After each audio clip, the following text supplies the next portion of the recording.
Aujourd'hui, nous parlons dans un thème, dans un sujet complète de la grâce de Dieu. Ça veut dire quoi? La grâce de Dieu. Et si je vous pose une question, qu'est-ce que c'est la grâce de Dieu pour vous? Qu'est-ce que vous pensez la grâce de Dieu? Ça veut dire quoi? Chaque fois qu'on pense la grâce de Dieu, c'est quoi pour moi la grâce de Dieu? Je suis là, je suis vivante, je suis en bonne santé, moi je pense que c'est la grâce de Dieu. Amen, ok. Encore.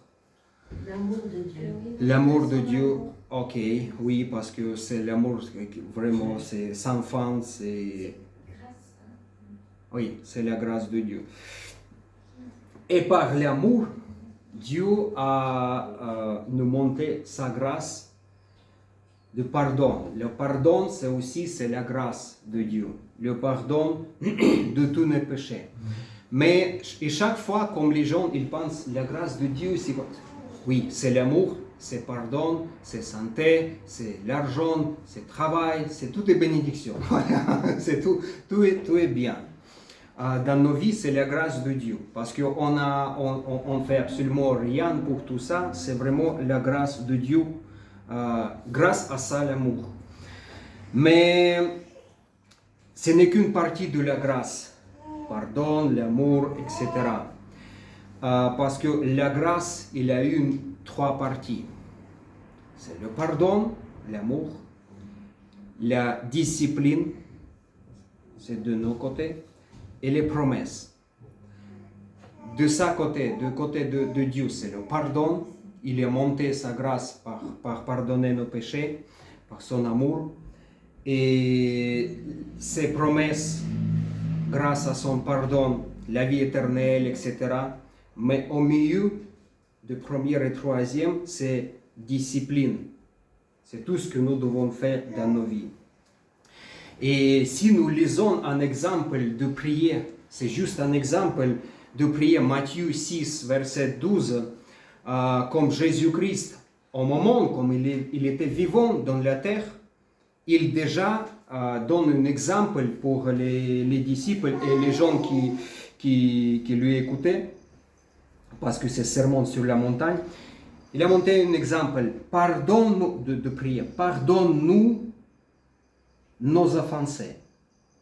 Donc ça veut dire qu'il n'est pas mort encore, mais il déjà dit pour les gens que vous pouvez demander pardon de tout ce que vous faites mal, etc., de toutes vos fautes. Et ça veut dire que si nous demandons pardon, nous serons pardonnés. Mais ce n'est pas fini. Ça, c'est grâce de Dieu. Si nous demandons pardon, il nous pardonnera. Mais il continue. Comme nous aussi, nous pardonnons à ceux qui nous ont offensés. Ça, c'est de nos côtés, déjà. C'est notre responsabilité. Nous ne voulons pas parfois pardonner les gens. Nous voulons être pardonnés. Mais pour pardonner quelqu'un, c'est quelque chose de bizarre. 1 Jean, chapitre 1, verset 9. 1 Jean, chapitre 1, verset 9. Si nous confessons nos péchés, il est fidèle et juste pour nous les pardonner et pour nous purifier de toutes iniquités. Iniquité? Toute iniquité. Alléluia. Si nous confessons nos péchés, donc ça veut dire que nous devons faire quelque chose pour recevoir le pardon. Pourquoi nous devons demander pardon? Pourquoi? Jésus connaît tout, il est vivant, il connaît tout, nos vies, etc. Même si on cache, et comme les enfants se cachent pour faire mal, etc. Parce qu'ils savent que papa, maman n'est pas d'accord. Et donc, on toujours fait quelque chose en se cachant. Mais Jésus connaît tout. Et s'il connaît tout, et s'il est amour, s'il a la grâce, s'il a toute bénédiction pour moi, pourquoi je dois demander pardon? Parce que c'est la volonté de Dieu que nous devons s'humilier, abandonner notre orgueil et s'humilier et demander pardon en lui. Alors il était fidèle et juste, nous pardonnera nos offenses et nous purifiera de toutes nos injustices. Si nous lisons Romains chapitre 8, verset 13, nous lisons beaucoup aujourd'hui. Romains 8, chapitre 13, si vous vivez selon la chair, donc ça c'est notre responsabilité, c'est notre vie, c'est notre choix. Et Dieu nous dit aujourd'hui, par l'apôtre Paul, si vous vivez selon la chair, vous mourrez. Le mépris de la discipline de la grâce conduit à la mort. Mais il y a d'autres choses. Mais si par l'esprit vous faites mourir les actions du corps, ça veut dire que notre responsabilité, notre discipline, si nous se disciplinons par la parole de Dieu, si nous demandons aide au Seigneur pour combattre tous nos péchés, toutes nos injustices, la fin de ce verset dit « vous vivrez ». Et ça, c'est la promesse de la grâce. Nous aimons le pardon et la promesse. Nous aimons être pardonnés et on aime bien que notre prénom bien marqué dans le livre de la vie. Ça, on aime. Mais au milieu, qu'est-ce que nous devons faire après prier repentance, et avant d'être mourir, qu'est-ce que nous ferons? Et ça, c'est quelque chose. On a besoin de la grâce. Pourquoi on a besoin de la grâce? Parce que Romains 3, verset 23 nous bien dit, tous ont péché, tous ont péché, et sont privés de la gloire de Dieu, dit Paul. On est tous pécheurs, c'est vrai. On a besoin vraiment de quelqu'un qui nous aide, quelqu'un qui nous purifie. Et si nous lisons 1 Timothée chapitre 2 verset 5, montre Jésus-Christ comme la réponse. Car il y a un seul Dieu et aussi un seul médiateur entre Dieu et les hommes, Jésus-Christ, homme. Il n'a pas dit Jésus-Christ ici, juste ici, il n'a pas dit que Jésus-Christ est Dieu. Il dit Jésus-Christ homme. Pourquoi? Parce que Jésus-Christ, comme Dieu, il doit venir dans la terre pour naître comme enfant, comme l'homme, comme un garçon, pour grandir, pour passer la vie 33 ans comme un homme, pour passer toute difficulté, toute tentation, absolument tout comme nous, absolument chacun de nous, mourir dans la chair pour les gens qui vivent dans la chair. C'est la première chose. C'est la deuxième chose, pourquoi c'est monté Jésus-Christ homme? Parce que seul homme a une volonté libre pour prendre des décisions. Les animaux dans l'Ancien Testament, ils ne prennent pas de décision pour mourir de nos péchés. C'est les hommes qui prennent, qui tuent, qui font l'Holocauste et c'est tout. Mais les animaux, ils ne sont pas d'accord pour mourir, pour se mourir pour nos péchés. Mais Jésus, il a pris sa décision, sa propre décision. Et nous lisons Évangile Jean, chapitre 10, verset 18. Jésus bien expliqué pour les gens qui sont autour de lui. Personne ne me l'ôte, mais je la donne de moi-même. J'ai le pouvoir de la donner. Ça veut dire la vie. Donc c'est moi qui donne la vie pour vous. C'est ma volonté d'être mourir pour vous. C'est ma volonté de se sacrifier pour vous. C'est pas quelqu'un lui bouger, quelqu'un lui... oui, les gens lui tuer, c'est vrai, on n'est pas contre ça, mais c'est la volonté de lui-même, de Jésus-Christ. La source de la grâce, c'est Dieu. La source de la grâce, ça vient d'où? De nos actes? Non. La source, c'est Dieu. Éphésiens chapitre 2, versets 8 et 9. car c'est par la grâce que vous êtes sauvés. C'est par la grâce que vous êtes sauvés. C'est pas comme catholique dit, ou orthodoxe dit, ou quelqu'un d'autre dit, ou juif aussi dit, etc., etc. Dieu bien expliqué, c'est par la grâce que vous êtes sauvés par les moyens de la foi. De la foi. Et cela ne vient pas de vous, c'est le don de Dieu. C'est vraiment un don, un cadeau. Aujourd'hui, Baran m'a dit, merci. Je dis, pourquoi merci? J'ai oublié. Il dit, merci beaucoup pour cadeau. Je pense pour, comment ça s'appelle? Carte, Merci aussi. mais c'est pas moi qui... pour carte que l'église envoyait pour chacun qui a un anniversaire. Je pense qu'elle dit pour ça merci. Je dis, oh d'accord, ok, merci, bon, ok, alléluia. C'est Tatiana qui écrit tout ça. Mais après, elle dit, mais pour cadeau, pour anniversaire. Ah, ça c'est une surprise, c'est un cadeau. Et pour Baran, c'est une surprise. Et Jésus-Christ fait une surprise pour nous aussi. Vraiment, une bénédiction pour nous. Et cela ne vient pas de vous, c'est le don de Dieu. Ce n'est point par les œuvres, afin que personne ne se glorifie. Et merci Seigneur que c'est vraiment la grâce, que c'est un cadeau, que c'est une bénédiction. C'est la grâce. Le mot, ce n'est point par les œuvres, afin que personne ne se glorifie, nous montre l'importance de comprendre que nous avons pas mérité, que nous n'avons pas gagné notre salut et le pardon de Dieu, ni son amour envers nous.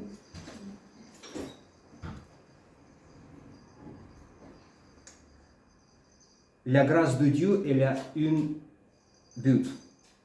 Il y a un but, toujours. Dieu ne fait pas quelque chose juste pour n'importe quoi. Il y a toujours l'objet.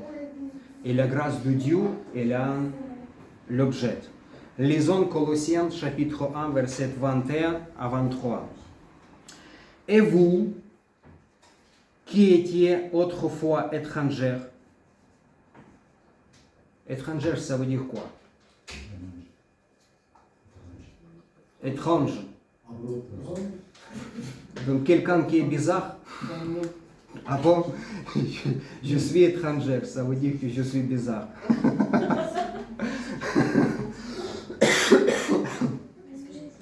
Étrange, ça veut dire quelqu'un de bizarre. À étranger, c'est presque même. Donc je suis étranger, je suis bizarre pour les gens. Bon, et vous qui étiez autrefois étranges et ennemis par vos pensées et par vos mauvaises œuvres. Ennemis. On était ennemis de Dieu. On était loin du Seigneur, notre Seigneur et Sauveur qui aime nous, qui crée tout le monde pour nous, qui est mourir pour nous, qui a mouru. Il vous a maintenant réconcilié par sa mort dans le corps de sa chair, pour vous faire paraître devant lui saint, irrépréhensible et sans reproche. Si du moins vous demeurez fondés et inébranlables dans la foi. Donc Dieu, il a un but, il a un objet, que nous, il a mouru pour nous, il a mort pour nous, il se sacrifiait pour nous, que nous pouvons être devant lui saints. Tite 3, chapitre 5 à 7.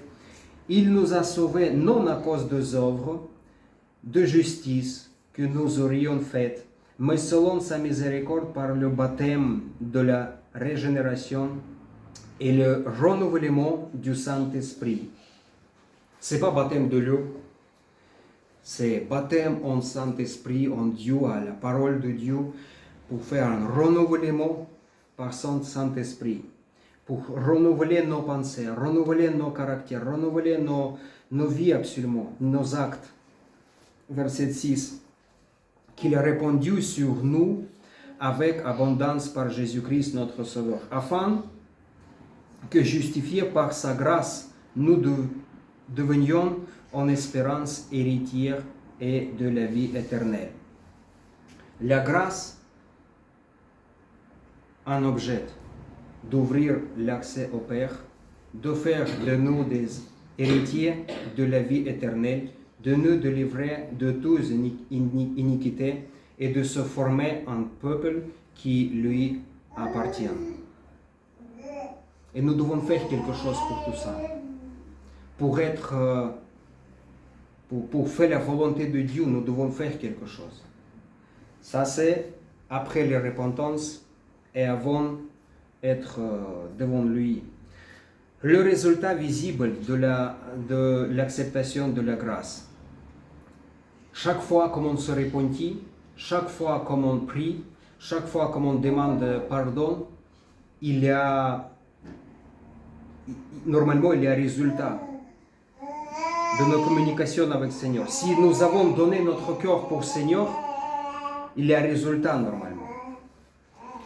Philémon, lisons un exemple. Philémon, chapitre 1. Il y a un chapitre. De verset 10 à 11.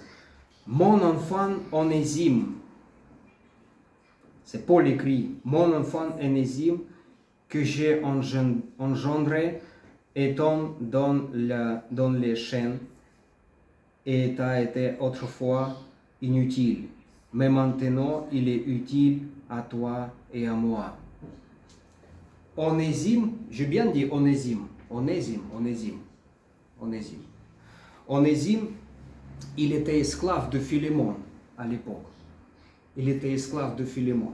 Et Onésime, il est parti, il est laissé tout, il est parti de Philémon. Et il fait mal de choses. Et Paul, il se convertit chez Paul. Et Paul écrit une lettre pour Philémon. Il dit, Philémon, accepte-lui maintenant.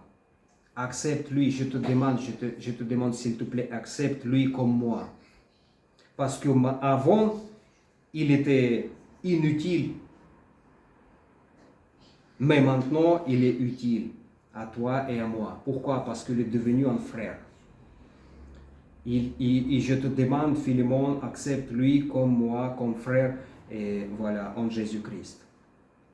Donc, apôtre Paul bien expliqué à Philémon que la vie de Onésime bien changé. C'est visible pour apôtre Paul.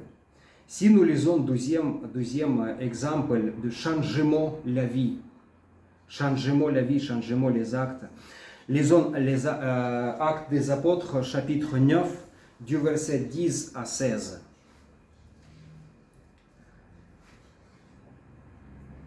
Le résultat visible de la grâce. Or, il y avait à Damas un disciple nommé Ananias. Le Seigneur lui dit dans une vision, Ananias, il répondit, me voici, Seigneur. Et le Seigneur lui dit, lève-toi, va dans le rue qu'on appelle la droite, et cherche dans la maison de Judas un homme Saul de Tars, car il prie. Et il a vu en vision un homme du nom d'Ananias qui entrait et qui lui imposait les mains afin qu'il recouvrait la vue. Et qu'est-ce que Ananias répondit au Seigneur dans la vision? Seigneur, j'ai appris de plusieurs personnes tous les maux que cet homme a fait à tes saints dans Jérusalem. Et il a ici des pouvoirs de la part des principaux sacrificateurs pour lier tous ceux qui invoquent ton nom. Donc Ananias, il bien connaît mauvaise réputation de Saul. Paul, apôtre Paul, c'est apôtre Paul. Et Ananias connaît, avant, apôtre Paul était un mauvais homme qui tuait les gens, qui tuait chrétiens, qui cherche chrétiens pour mourir, pour juger, pour laisser à prison. Et Ananias, il explique pour le Seigneur tous les actes d'apôtre Paul avant. Mais qu'est-ce que Dieu lui dit?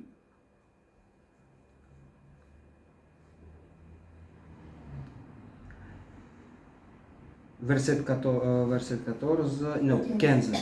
Mais le Seigneur lui dit, va, car cet homme est un instrument que j'ai choisi pour porter mon nom devant les nations, devant le roi et devant les fils d'Israël. Et je lui montrerai tout ce qu'il doit souffrir pour mon nom. Mais avant, il dit pour Ananias, il prie déjà. Il déjà prie. Ça veut dire qu'il y a changement. C'est impossible converti se convertit et jamais prier. C'est impossible se convertir et ta vie jamais changé. C'est impossible que les gens disent je suis chrétien, je me repentis, il dit la date, etc. Mais tu vois la vie, est-ce que change quelque chose chez toi? Comme d'habitude, ça veut dire qu'il ne convertit pas. Parce qu'il y a toujours résultats visibles, comme apôtre Paul, comme Onésime, d'esclaves de Philémon, comme chacun de nous normalement qui se repentit, toujours il y a changement. Ça c'est une partie de grâce qui nous aide à nous changer. La grâce implique la discipline.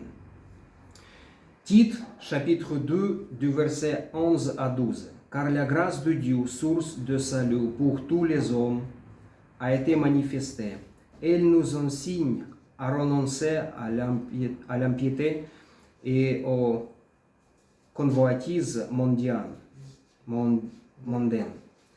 et à vivre dans le siècle présent selon la sagesse, la justice et la piété. La parole de Dieu nous encourage à vivre dans ce vie aujourd'hui après la repentance, selon la sagesse de Dieu, la justice et la piété. Et ça, c'est très important. Il ne faut pas abandonner tout ça. Nous ne pouvons pas abandonner tout ça. Nous ne pouvons pas se repentir et attendre la fin de nos vies pour se présenter au jugement devant le Seigneur et c'est bon. Dieu il parle quelque chose de très grave pour nous, que nous devons vivre la vie selon la sagesse, la justice et la piété. Colossiens 1, du verset 9 à 10. C'est pour cela que nous aussi, depuis le jour où nous avons été informés, nous ne cessons de prier Dieu pour vous et de demander que vous soyez remplis de la connaissance de sa volonté. L'apôtre Paul écrit aux Colossiens, comme on a reçu les nouvelles qu'il y a des gens qui convertissent chez vous, tout de suite on a commencé à prier pour vous, que vous connaissez la volonté de Dieu. Après repentance, il y a volonté de Dieu pour quelque chose dans ta vie. Et toute sagesse et intelligence spirituelle.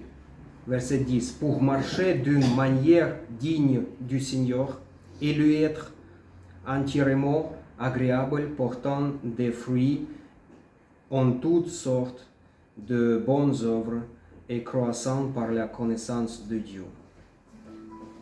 Ça, c'est quelque chose. La grâce implique à la fois le pardon gratuit et la discipline. Le pardon est donné pour que lorsque tu tombes, chaque fois, la grâce de pardon, chaque fois nous aide pour se monter. Chaque fois qu'on tombe au péché, on tombe au péché presque chaque jour.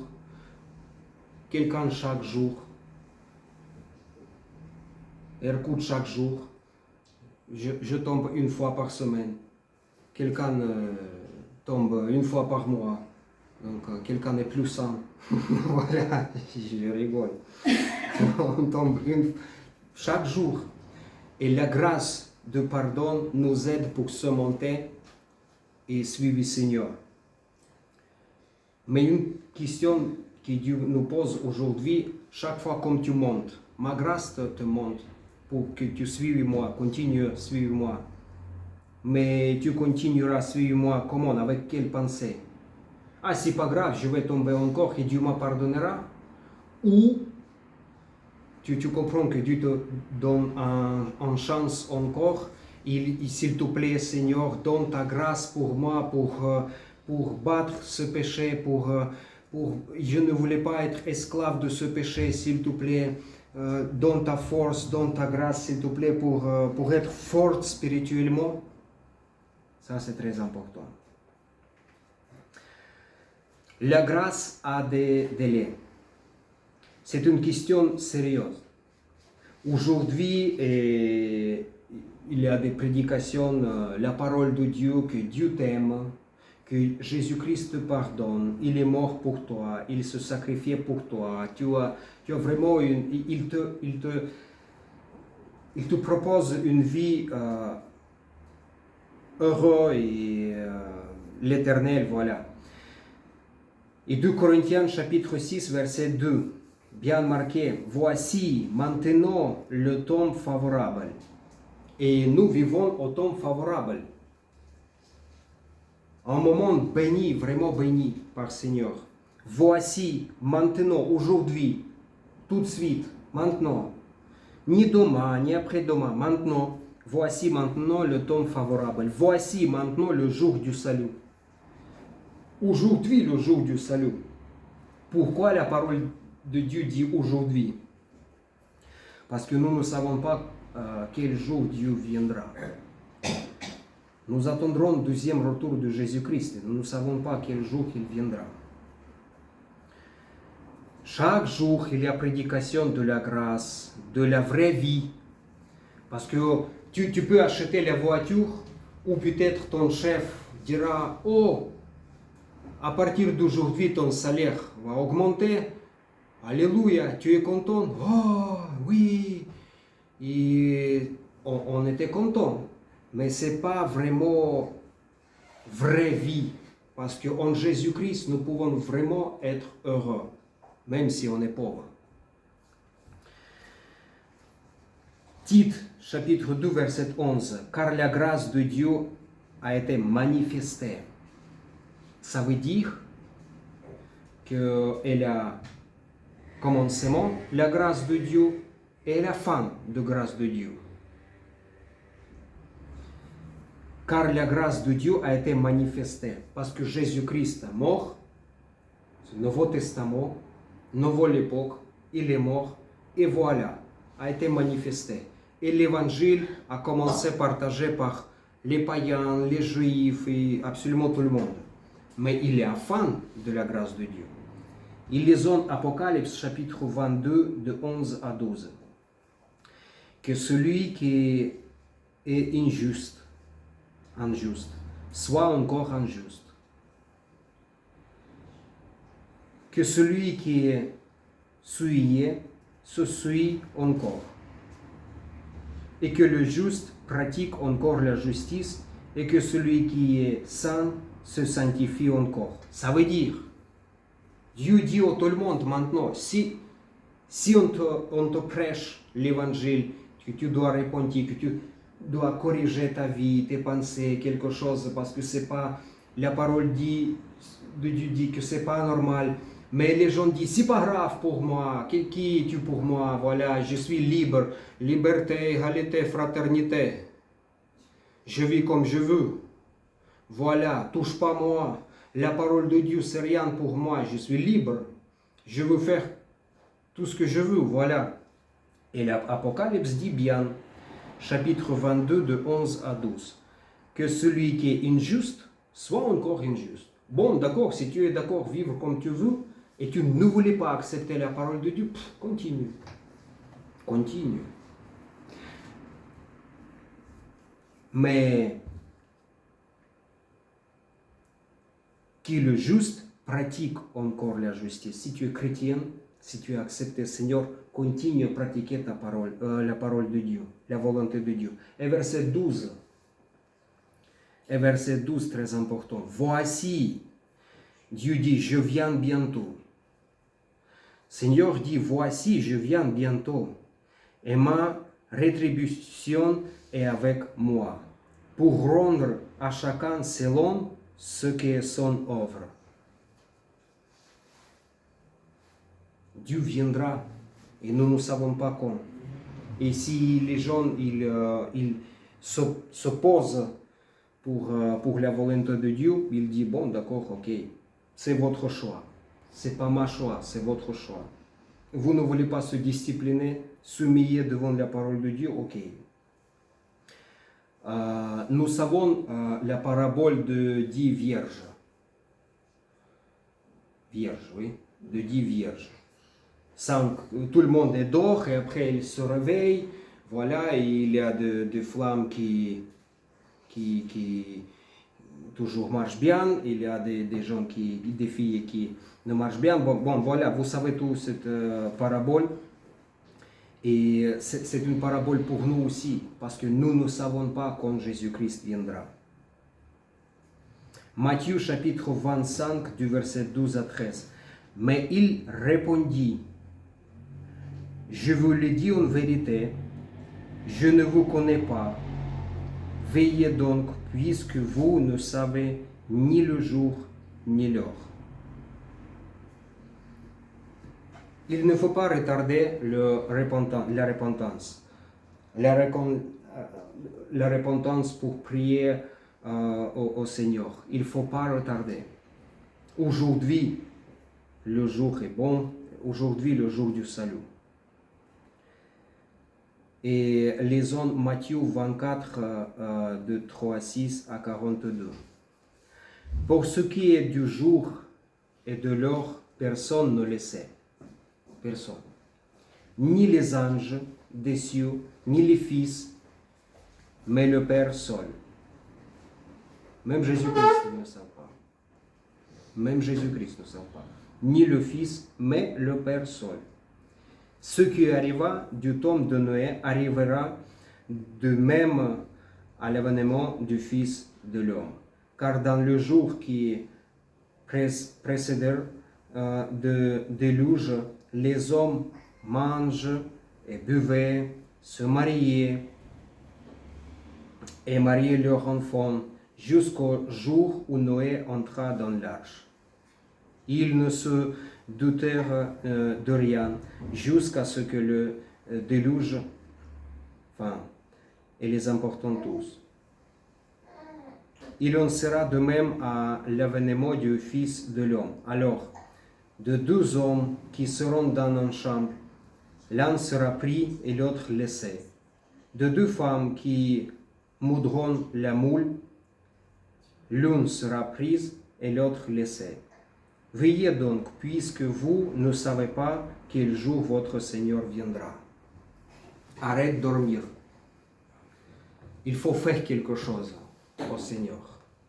Parce qu'il y a des gens qui croient que si je suis repenti, mon prénom bien marqué dans le livre de la vie, voilà, oh, je peux bien dormir, je peux se reposer, je peux vivre que pour moi-même, et c'est tout, et c'est tout, et c'est tout. Il ne faut pas travailler dans mon caractère, il ne faut pas changer quelque chose. Quelle volonté de Dieu? J'ai déjà demandé pardon, c'est bon, ça va, c'est bon.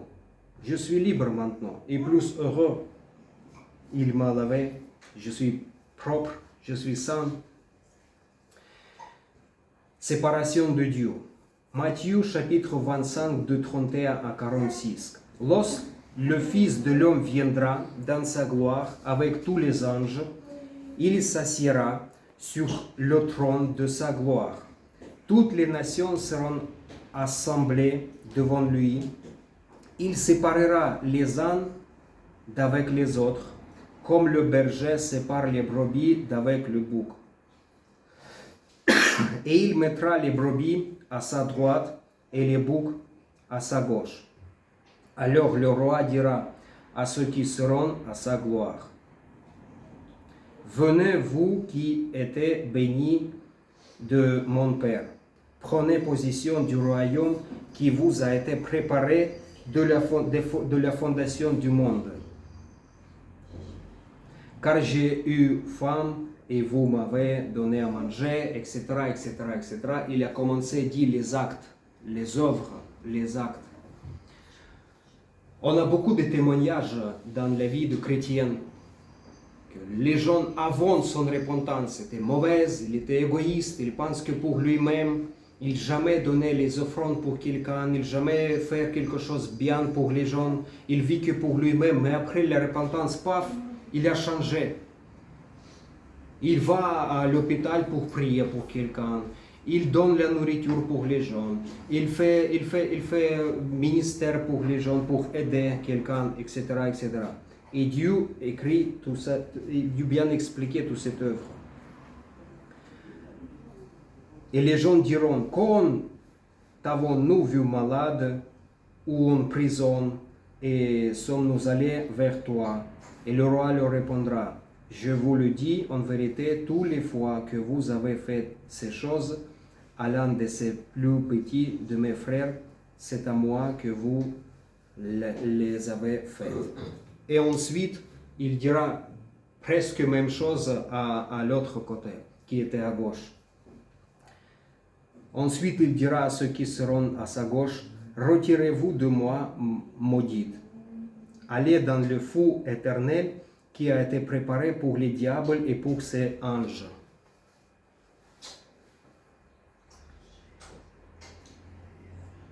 Le feu éternel, il est préparé pas pour les gens.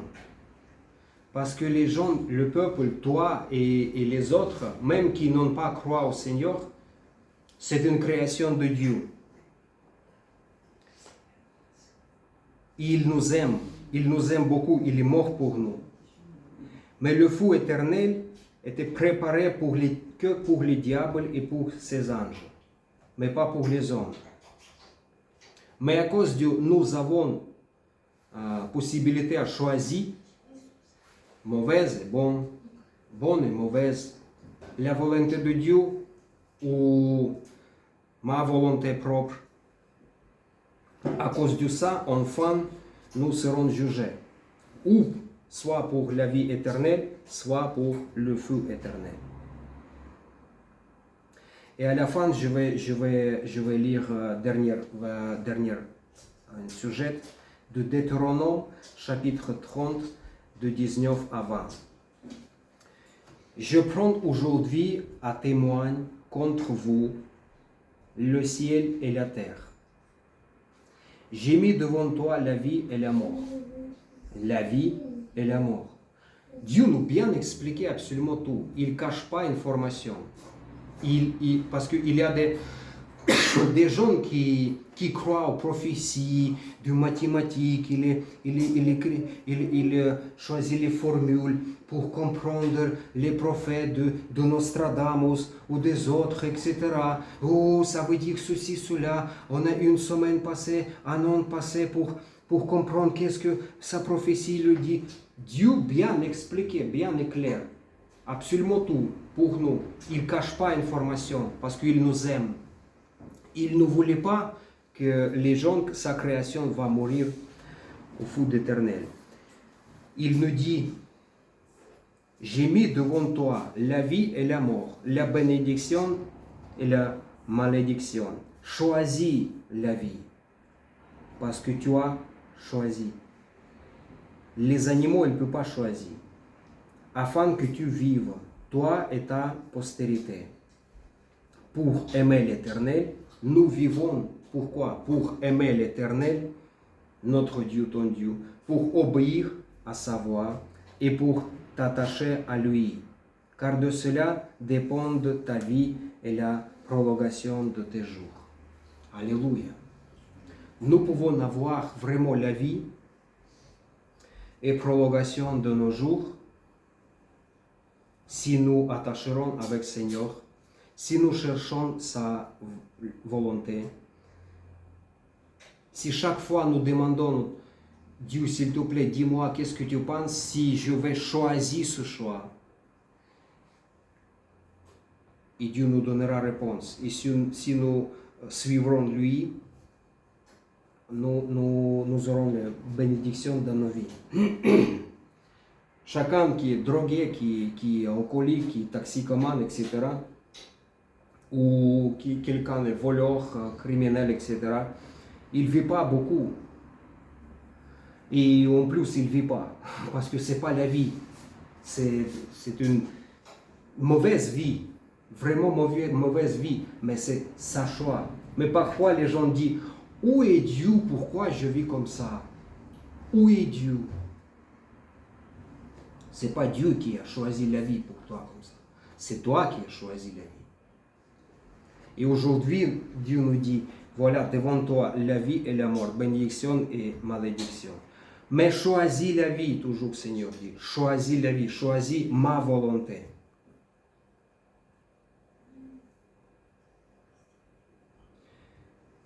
Car de cela dépendent ta vie et la prolongation de tes jours. Alléluia. Donc il y a grâce, de trois parties la grâce. Par sa grâce, on est béni, bien béni, on est pardonné. C'est une bénédiction, on est pardonné. Et chaque fois qu'on tombe et on demande pardon, par sa grâce, il nous pardonne. Deuxième partie, c'est nous qui devons faire quelque chose pour changer, pour combattre. Il nous donne sa grâce pour avoir la force, pour battre nos péchés, pour transformer nos pensées, nos caractères, nos vies. Et troisième partie, c'est la promesse, la vie éternelle. Alléluia. Ok, prions. Merci Seigneur pour frères et sœurs, merci pour l'Église, merci pour ta parole. Merci que par ta parole, tu nous encourages, tu nous proposes la vie, la mort, bénédiction et la malédiction. Et tu nous dis, s'il te plaît, choisis la vie. Chaque fois, choisis la volonté de Dieu. Chaque fois, comme tu ne sais pas qu'est-ce que tu dois choisir, choisis la volonté de Dieu. Toujours, il faut penser qu'est-ce que Dieu fera dans ma place.